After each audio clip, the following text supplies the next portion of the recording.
তাসবিহ, জিকির এবং দোয়ার পার্থক্যটা একটু বলবেন?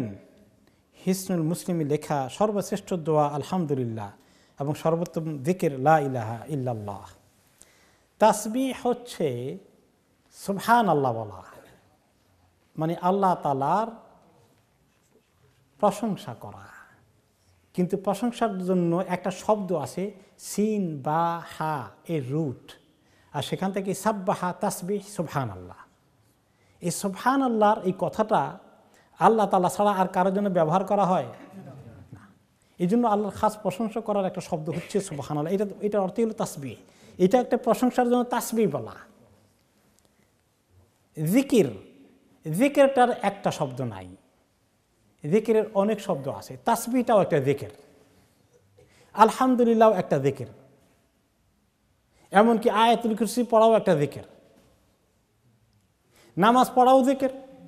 আকিমিস সালাতা লিযিকরি, আমাকে স্মরণ করার জন্য নামাজ কায়েম করো। আজানটাও আল্লাহর জিকির, ইকামতটাও আল্লাহর জিকির, আজানের দোয়াটাও আল্লাহর জিকির, সকল দোয়া আল্লাহ তাআলার জিকির। তাহলে জিকিরটা বড় আম, সব কিছুকে শামিল করে। আর তাসবিহটা খাস কিছু শব্দ। আর দোয়া আল্লাহর কাছে কিছু চাওয়া,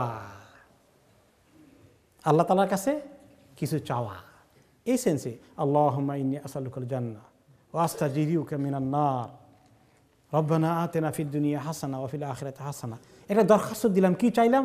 এই চাওয়াটা, এই যে বিভিন্ন আবেদন করলাম, দরখাস্ত দিলাম, প্রার্থনা করলাম, এটাকে বলা হয় দোয়া। তাহলে তাসবিহ কি, জিকির কি, দোয়া কি, পার্থক্য ক্লিয়ার হয়েছে?